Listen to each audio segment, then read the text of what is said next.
औज़ुबिल्लाहिमिनश्शैतानिर्रजीम बिस्मिल्लाहिर्रहमानिर्रहीम। तमाम देखने और सुनने वालों को टेक्निकल एक्सपर्ट्स की तरफ से अस्सलामु अलैकुम। डियर स्टूडेंट्स, आज की हमारी ये 3D की क्लास है और इस क्लास में आज हम सीखेंगे कि प्रेस पुल कमांड किस तरह से काम करती है और उसके बाद स्वीप कमांड के बारे में सीखेंगे कि स्वीप कमांड किस तरह से काम करती है। लेकिन अपनी क्लास को शुरू करने से पहले आपसे हमेशा की तरह रिक्वेस्ट है कि अगर आपने अभी तक हमारा चैनल सब्सक्राइब नहीं किया तो काइंडली हमारे इस चैनल को सब्सक्राइब कर लें, और अगर आपको हमारी ये क्लास पसंद आए तो हमारी वीडियो को लाइक भी ज़रूर कीजिएगा और इसे अपने दोस्तों के साथ भी शेयर कीजिएगा। हमारे पास प्रेस पुल की कमांड एक्सट्रूड की तरह ही काम करती है, लेकिन ये कमांड किसी भी सॉलिड ऑब्जेक्ट के ऊपर, किसी भी एक्सट्रूड हुए ऑब्जेक्ट के ऊपर काम करती है। तो उसके लिए पहले हम एक सॉलिड ऑब्जेक्ट बनाएंगे और उसके बाद इसको प्रेस पुल को उसके ऊपर अप्लाई करके देखेंगे कि ये किस तरह से अप्लाई होती है। तो उसके लिए मैं यहाँ से एक बॉक्स लेता हूँ और बॉक्स लेने के बाद मैं एक इस तरह से एक बॉक्स बना लेता हूँ। मैंने ये बॉक्स बना लिया है। अब अगर आप देखें तो हमारे पास ये 3D ऑब्जेक्ट है, सॉलिड ऑब्जेक्ट है। इस ऑब्जेक्ट को हम प्रेस पुल की कमांड के ज़रिए किसी भी साइड से खींचकर लंबा कर सकते हैं, इसकी लेंथ भी बढ़ा सकते हैं, इसकी विड्थ भी बढ़ा सकते हैं और इसकी हाइट भी बढ़ा सकते हैं। प्रेस पुल का शॉर्टकट है आल्ट प्रेस कंट्रोल का बटन दबाएं तो हमारे पास ये प्रेस पुल की कमांड एक्टिव होती है। मैं आल्ट प्लस कंट्रोल का बटन दबाता हूं तो आप देखें हमारे पास ये प्रेस पुल की कमांड अभी एक्टिव है और ये इसकी सारी साइड्स सिलेक्ट हो रही हैं। मैं कहीं से भी किसी भी ऑब्जेक्ट को पकड़कर क्लिक करके इसको आगे की तरफ खींच सकता हूँ। आप देखें तो ये मैं इसको आगे की तरफ खींच रहा हूँ। एक क्लिक के बाद मैंने इसको किया तो ये अभी मैंने ये बटन दबाए हुए हैं। जब मैं इन बटनों को छोड़ दूंगा तो ये प्रेस पुल की कमांड से हम निकल जाएंगे। इन दोनों बटनों को दबाते हुए हम प्रेस पुल की कमांड को यूज कर सकते हैं। अभी मैंने दोनों बटन दबाए हुए हैं जो कि अभी हमारे पास ये कमांड एक्टिव है। इसका दूसरा तरीका यह है कि हम प्रेस पुल के ऊपर यहां से क्लिक करें तो अब हमें बटन दबाने की, कंट्रोल और आल्ट का बटन दबाए रखने की जरूरत नहीं है। हम कमांड के अंदर मौजूद हैं। अब आप पढ़ें तो यहां लिखा हुआ है click inside bounded areas to press or pull. किसी भी एरिया को सिलेक्ट करें जिसको आप प्रेस करना चाहते हैं या पुल करना चाहते हैं। मैं इसको सिलेक्ट करके अगर मैं प्रेस करूं तो आप देखिए ये पीछे की तरफ प्रेस हो रहा है। मैं इसको प्रेस करके पीछे की तरफ लेके जा सकता हूं, और अगर मैं इसको पुल करूं, आगे की तरफ खींचूं तो हमारे पास ये साइड अगर मैं इस साइड को खींचूं तो आप देखें ये हमारे पास ये साइड ऊपर की तरफ पुल हो रही है। अगर मैं इस साइड को खींचना चाहूँ तो इस साइड को पकड़कर यहाँ से खींच सकता हूँ। अगर इस साइड को मैं खींचना चाहूँ तो दोबारा से प्रेस पुल की कमांड लेकर जो साइड सेलेक्ट हो रही है उसको पकड़ें और इसको आगे की तरफ खींच लें। तो इस तरह से हम प्रेस पुल की कमांड को यूज़ कर सकते हैं। अगर हम इसको सॉलिड रखकर अब प्रेस पुल की कमांड इसके ऊपर यूज़ करें तो आप देखें अब भी हम इसके ऊपर प्रेस पुल की कमांड यूज़ कर सकते हैं। मैं इसको पीछे की तरफ प्रेस करता हूं तो आप देखें ये प्रेस हो गया है। अगर मैं इसको आगे की तरफ पुल करना चाहूं तो यहां से ये पुल हो जाएगा। इसके बाद हमारे पास जो दूसरी कमांड है वो है स्वीप की। स्वीप की कमांड क्या काम करती है, जैसे हमारे पास कोई पाइप बनाना हो या कोई चीज किसी ऑब्जेक्ट के ऊपर कोई शेप बनानी हो, जिस तरह से हमने एक्सट्रूड के अंदर पढ़ा था पाथ की तरह ही ये कमांड है। जिस तरह हमने एक्सट्रूड के अंदर एक ऑब्जेक्ट को लेकर पाथ दिया था और पाथ देने के बाद वो ऑब्जेक्ट एक्सट्रूड हो गया था, लेकिन एक्सट्रूड के अंदर क्या था कि हमारे पास दोनों ऑब्जेक्ट अलग अलग डायरेक्शन पे होंगे, तब वो आगे की तरफ एक्सट्रूड होगा और एक पाथ के ऊपर जाएगा। जैसे मिसाल के तौर पर मेरा एक ऑब्जेक्ट जो है वो ये ऐसे टॉप पे है, या हमने बॉटम या लेफ्ट बनाया है, दूसरा हमने किसी और डायरेक्शन में बनाया, मतलब कि दोनों की डायरेक्शन चेंज होगी, तब हमारे पास एक्सट्रूड के अंदर जो पाथ है वो काम करेगा। लेकिन यहां पर ऐसा स्वीप के अंदर ऐसे कोई भी ऐसी कोई इसके ऊपर जरूरत नहीं है हमें कि हम किसी भी जगह को या किसी ऑब्जेक्ट को उसको अलग डायरेक्शन में दें। इसके लिए यहां से हम स्वीप की कमांड को ले सकते हैं। मैं एक ऑब्जेक्ट लेता हूं, मिसाल के तौर पर मैं एक बना लेता हूं, यहां पर रेक्टेंगल ही बना लेता हूं।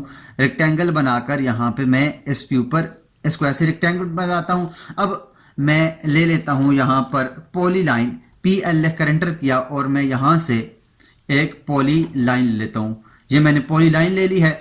ये देखें, लाजमी भी नहीं है कि ये ऑब्जेक्ट आपके उस ऑब्जेक्ट के नजदीक हो, कहीं पर भी पड़ा हो, लाजमी नहीं है इसके नजदीक हो, लाजमी नहीं है, जहां पर पड़ा हो आप इसको आसानी के साथ इसके ऊपर लगा सकते हैं।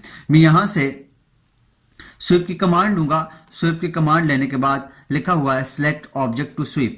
मैंने ऑब्जेक्ट को सिलेक्ट किया, उसके बाद राइट बटन क्लिक करें। अब कहता है सिलेक्ट स्वीप पाथ सिलेक्ट करें। इसके अलावा फिर इसके बाद अलाइनमेंट है, बेस पॉइंट है, स्केल है और ट्विस्ट है, इसको बाद में देखते हैं।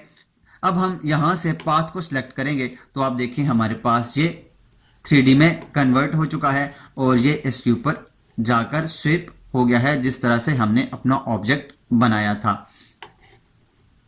उसके बाद अगर मैं इसके अलावा कोई और ऑब्जेक्ट बनाऊं, मिसाल के तौर पर मैं पॉलीगॉन ले लेता हूं, POL लिख कर एंटर करता हूं और यहां से मैं 6 साइड वाली पॉलीगॉन ले लेता हूं और 6 साइड वाली पॉलीगॉन लेने के बाद मैं इसको यहां पर एक पॉलीगॉन बना लेता हूं। लाजमी नहीं है इसके नजदीक, मैं इसको यहां से दूर रख लेता हूं, मूव करके इसको मैं यहां से दूर रख लेता हूं। अब देखें ये इससे काफी दूर है। अब अगर मैं इसके ऊपर स्वीप की कमांड लगाऊंगा तो स्वीप की कमांड इसके ऊपर लगेगी। दोबारा से मैं स्वीप की कमांड में जाता हूं और यहां से ऑब्जेक्ट को सिलेक्ट करता हूं और राइट बटन क्लिक करता हूं।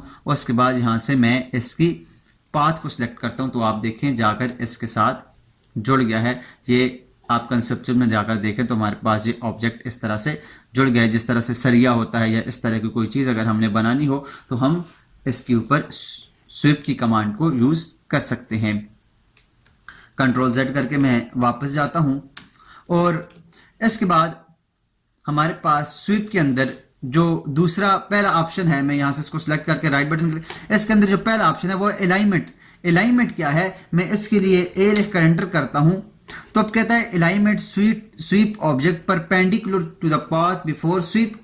अगर हम इसको यस करेंगे तो हमारे पास ये जिस तरह से परपेंडिकुलर है इसके पाथ से इस तरह से अलाइनमेंट इसके ऊपर अलाइन हो जाएगा।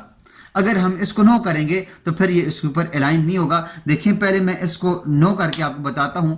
अब सिलेक्ट कहता है सिलेक्ट स्वीप पाथ, इसको सिलेक्ट करें तो देखें इसने कुछ भी नहीं किया, ना ही इसने इसके ऊपर किया, ये अनेबल है। जब तक ये हमारे पास हम इसको अलाइनमेंट नहीं देंगे तब तक ये हमारे पास काम नहीं करेगा। यहां से मैं सिलेक्ट करता हूं ऑब्जेक्ट को, राइट बटन क्लिक करता हूं, अलाइनमेंट के लिए ए लिख कर एंटर करता हूं और यहां से नो लिखता हूं। अब मैं इसको सिलेक्ट करता हूं तो आप देखें ये कह रहा है unable to sweep the selected object. क्यों कि हमारे पास ये हम इसको अलाइन नहीं करना चाहते। जब अलाइन नहीं करना चाहते तो ये यहां पर पड़ा हुआ है, ये यहां पर पड़ा हुआ है और दोनों एक ही डायरेक्शन में पड़े हुए हैं तो ये इसके ऊपर स्वीप नहीं होगा। जब हम इसे कहेंगे कि हाँ इसको अलाइन कर दो तो उसके बाद हम ये इसको कर लेगा। मैं अलाइन लेकर एंटर करता हूँ, यहाँ से यस करता हूँ। अब सिलेक्ट करूंगा तो आप देखें इसके ऊपर जाकर अलाइन होकर लग गया है। तो हम इस तरह से इसका जो पहला ऑप्शन है उसको यूज करते हैं। दोबारा से मैं Ctrl Z दबाकर वापस जाता हूँ। वापस जाने के बाद मैं यहाँ से स्वीप की कमांड लेता हूँ और स्वीप की कमांड लेकर यहाँ से ऑब्जेक्ट को सिलेक्ट करता हूँ। ऑब्जेक्ट मैंने सिलेक्ट किया। सिलेक्ट करने के बाद अब जो अगला ऑप्शन है इसका है बेस पॉइंट। बेस पॉइंट मैं इसको जहाँ पर दूंगा उसके लिए मैं बी लिख कर एंटर करता हूँ। जहाँ पर बेस पॉइंट दूंगा वहाँ से उसको ये सिलेक्ट करके मैं इसको बेस पॉइंट मिसाल के तौर पर यहाँ से दे देता हूँ। अब अगर मैं इसको यहाँ से पा दूँ तो आप देखें जहां पर मैंने बेस पॉइंट दिया था उस बेस पॉइंट से उसने उसको अलाइन किया कि अब सेम उसी तरह ही है जैसे हमारे पास लाइन है, लेकिन उसने बेस पॉइंट से उसको अलाइन किया। जहां पर हम बेस पॉइंट देंगे वहां पर उसको अलाइन करेगा। उसके बाद हमारे पास जो अगला ऑप्शन है इसका वो है, हमारे पास इसका जो अगला ऑप्शन है वो है हमारे पास स्वीप के अंदर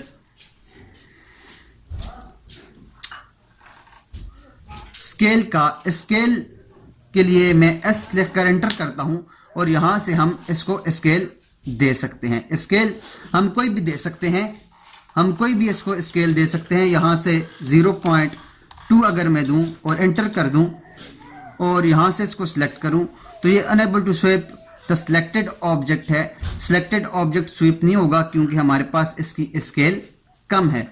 स्केल कम होने की वजह से या ज़्यादा होने की वजह से यहां से इसको नहीं लेगा। उसके बाद स्वीप की कमांड के अंदर हमारे पास जो अगला ऑप्शन है वो है ट्विस्ट का।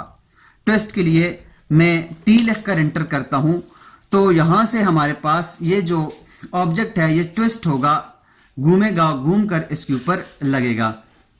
उसके लिए यहां से मैं ट्विस्ट के लिए 1000 या कुछ भी ट्विस्टिंग पॉइंट दे देता हूं। इसको एंगल मांग रहा है, इसका ट्विस्टिंग एंगल दे देता हूं मैं 1000 दे देता हूं। अब उसके बाद मैं यहां से पाथ के ऊपर सेलेक्ट करूंगा तो अब आप देखें तो हमारे पास ये ट्विस्ट होकर इसके ऊपर लग गया है। ये देखिए हमारे पास ये ट्विस्ट होकर इसके ऊपर लग गया। हम किसी भी ऑब्जेक्ट को ट्विस्ट करके इसके ऊपर लगा सकते हैं। मैं दोबारा एक दफा फिर आपको ये करके बताता हूं। यहां से मैं स्वीप की कमांड लूंगा। स्वीप की कमांड लेने के बाद ऑब्जेक्ट को सिलेक्ट करूंगा। सिलेक्ट करने के बाद ट्विस्ट के लिए मैं टी लिखकर एंटर करूंगा और यहां से इसको 1000 दूंगा और 1000 देने के बाद आप कम ज्यादा भी दे सकते हैं। मैं 1000 दे रहा हूं, कम ज्यादा भी दे सकते हैं। उसके बाद मैं यहां से इसको सिलेक्ट स्वीप पाथ करूंगा। सिलेक्ट स्वीप पाथ करूंगा और अब आप देखें तो हमारे पास ये ऑब्जेक्ट स्वीप होकर इसके ऊपर ट्विस्ट लगाकर स्वीप हो गया है। यहाँ से आप इसको कंसेप्चुअल में देखें तो ये बिल्कुल जिस तरह से सरिया को या कोई चीज़ घूमी हुई होती है इस तरह से ये घूमकर इसके ऊपर लग गया है। आप कोई और ऑब्जेक्ट बनाकर उसको भी इस तरह से ट्विस्ट देकर घुमाकर इसके ऊपर स्वीप कर सकते हैं।